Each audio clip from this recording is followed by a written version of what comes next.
longer chapter, so I wanted to go live and read it. It's a painting I did. This is Neville Goddard, The Power of Awareness. Chapter 23, Case Histories.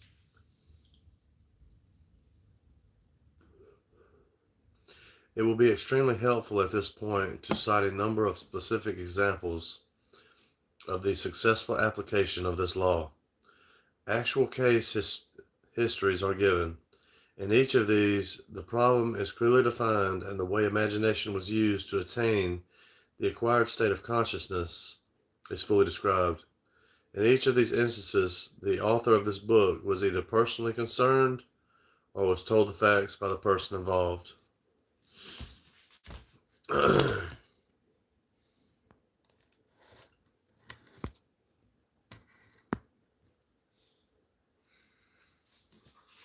This is a story with every detail of which I am personally familiar. In the spring of 1943, a recently drafted soldier was stationed in a large army camp in Louisiana. He was intensely eager to get out of the army, but only in an entirely honorable way. The only way he could do this was to apply for a discharge. The application then required the approval of his commanding officer to become effective. Based on Army regulations, the decision of the commanding officer was final and could not be appealed. The soldier, following all the necessary procedure, applied for a discharge. Within 4 hours, his application was returned, marked disapproved. Convinced he could not appeal the decision to any higher authority, military or civilian, he returned within his own consciousness, determined to rely on the law of assumption. The soldier realized that his consciousness was the only reality, that his particular state of consciousness determined the events he would encounter. That night, in the interval between getting into bed and falling asleep, he concentrated on consciously using the law of assumption. In imagination, he felt himself to be in his own apartment in New York City. He visualized his apartment, that is, in his mind's eye, he actually saw his own apartment, mentally picturing each one of the familiar rooms with all the furnishings vividly real. With this picture clearly visualized and lying flat on his back, he completely relaxed physically. In this way, he induced a state bordering on sleep, at the same time retaining control of the direction of his attention. When his body was completely immobilized, he assumed that he was in his own room and felt himself to be lying in his own bed, a very different feeling from that of lying on an army cot. In imagination, he rose from the bed, walked from room to room, touching various pieces of furniture. He then went to the window and, with his hands resting on the sill, looked out on the street on which his apartment faced. So vivid was all of this in his imagination that he saw in detail the pavement, the railings, the trees, the familiar red brick of the building on the opposite side of the street. He then returned to his bed and felt himself drifting off to sleep. He knew that it was not important in the successful use of this law that at the actual point of falling asleep, his consciousness be filled with the assumption that he was already what he wanted to be. All that he did in imagination was based on the assumption that he was no longer in the army. Night after night, the soldier enacted this drama. Night after night, in imagination, he felt himself honorably discharged, back in his home, seeing all the familiar surroundings and falling asleep in his own bed. This continued for 8 nights. For 8 days, his objective experience continued to be directly opposite to his subjective experience and consciousness each night before going to sleep. On the 9th day, orders came through from battalion headquarters for the soldier to fill out a new application for his discharge. Shortly after this was done, he was ordered to report to the colonel's office. During the discussion, the colonel asked him if he was still desirous of getting out of the army. Upon receiving an affirmative reply, the colonel said that he personally disagreed, and while he had strong objections to approving of the discharge, he had decided to overlook these objections and to approve it. Within a few hours, the application was approved, and the soldier, now a civilian, was on a train bound for home. This is a striking story of an extremely successful businessman, demonstrating the power of imagination and the law of assumption. I know this family intimately, and all the details were told to me by the son described herein. The story begins when he was 20 years old. He was next to the oldest in a large family of 9 brothers and 1 sister. The father was one of the partners in a small merchandising business. In his 18th year, the brother referred to in the story left the country in which they lived and traveled 2,000 miles to enter college and complete his education. Shortly after his first year in college, he was called home because of a tragic event in connection with his father's business. Through the machinations of his associates, the father was not only forced out of his business, but was the object of false accusations, impugning his character and integrity. At the same time, he was deprived of his rightful share in the equity of the business. The result was he found himself largely discredited and almost penniless. It was under these circumstances that the son was called home from college. He returned, his heart filled with one great resolution. He was determined that he would become outstandingly successful in business. The first thing he and his father did was to use the little money they had to start their own business. They rented a small store on a side street not far from the large business, of which the father had been one of the principal owners. There they started a business bent upon real service to the community. It was shortly after that the son, with instinctive awareness that it was bound to work, deliberately used imagination to attain an almost fantastic objective. Every day on the way to and from work, he passed the building of his father's former business, the biggest business of its kind in the country. It was one of the largest buildings with the most prominent location in the heart of the city. On the outside of the building was a huge sign on which the name of the firm was painted in large, bold letters.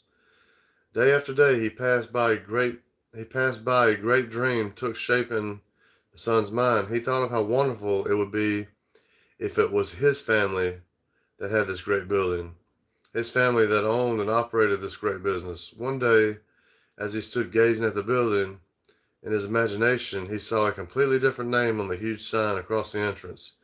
Now the large letters spelled out his family name. In these case histories, actual names are not used. For the sake of clarity in this story, we'll use hypothetical names and assume the son's family name was Lordard.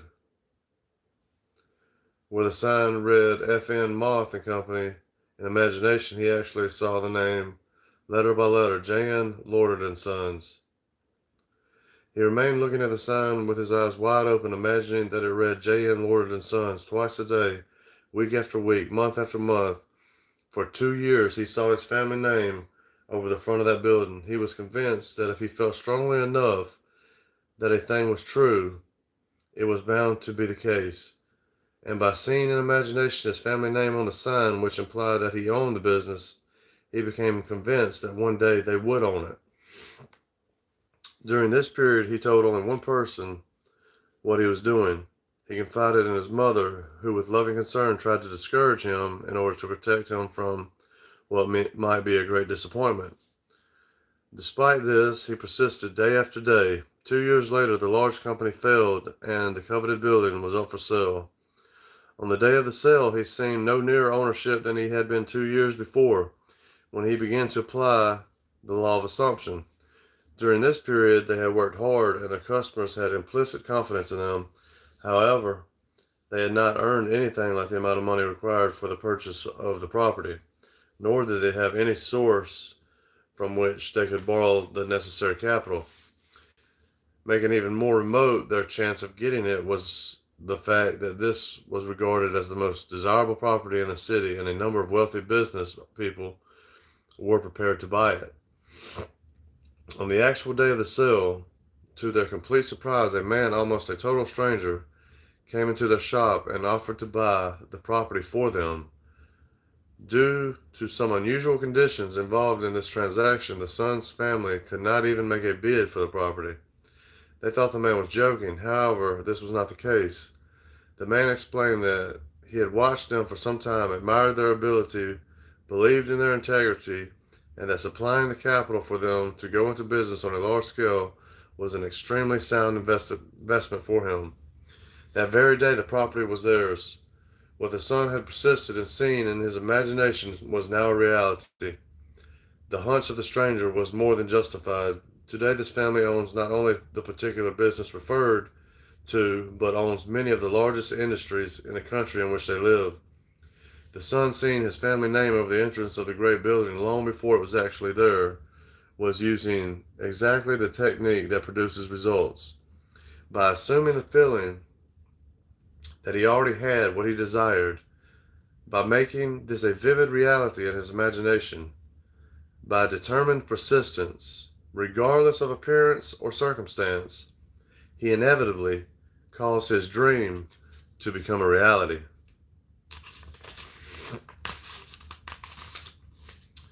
This is the story of a very unexpected result of an interview with a lady who came to consult me. One afternoon, a young grandmother, a businesswoman in New York, came to see me. She brought along her 9-year-old grandson, who was visiting her from his home in Pennsylvania. In response to her questions, I explained the law of assumption, describing in detail the procedure to be followed in attaining an objective. The boy sat quietly, apparently absorbed in a small toy truck, while I explained to the grandmother the method of assuming the state of consciousness that would be hers were her desire already fulfilled.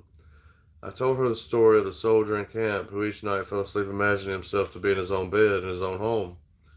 When the boy and his grandmother were leaving, he looked up at me with great excitement and said, "I know what I want, and now I know how to get it." Surprised, I asked him what is it he wanted. He told me he had his heart set on a puppy. To this, the grandmother vigorously protested, telling the boy that it had been made clear repeatedly that he could not have a dog under any circumstances, and that his father and mother would not allow it, that the boy was too young to care for it properly, and furthermore, the father had a deep dislike for dogs. He actually hated to have one around. All these were arguments the boy passionately desirous of having a dog refused to understand. "Now I know what to do," he said. "Every night, just as I am going off to sleep, I am going to pretend that I have a dog and we are going for a walk."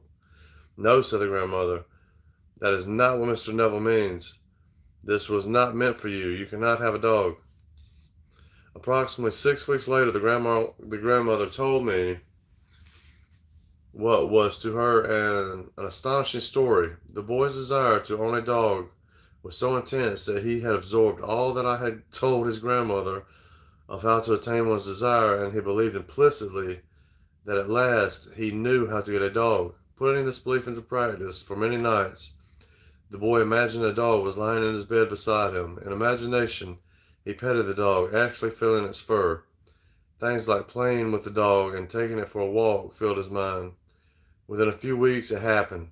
A newspaper in the city in which the boy lived organized a special program in connection with Kindness to Animals Week. All school children were requested to write an essay on why I would like to own a dog. After entries from the schools were submitted and judged, the winner of the contest was announced. The very same boy who weeks before in my apartment in New York had told me, "Now I know how to get a dog," was the winner. In an elaborate ceremony, which was publicized with stories and pictures in the newspaper, the boy was awarded a beautiful collie puppy. In relating this story, the grandmother told me that if the boy had been given the money with which to buy a dog, the parents would have refused to do so and would have used it to buy a bond for the boy or put it in savings bank for him. Furthermore, if someone had made the boy a gift of a dog, they would have refused it or given it away. But the dramatic manner in which the boy got the dog, the way he won the citywide contest, the stories and pictures in the newspaper, the pride of achievement, the joy of the boy himself, all combined to bring about a change of heart in the parents, and they found themselves doing that which they never conceived possible. They allowed him to keep the dog. All this the grandmother explained to me, and she concluded by saying that there was one particular kind of dog on which the boy had set his heart. It was a collie. Wow.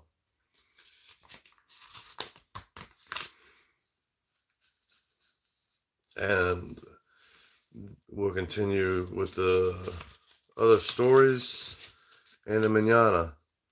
This is Neville Goddard's Power of Awareness, Chapter 23.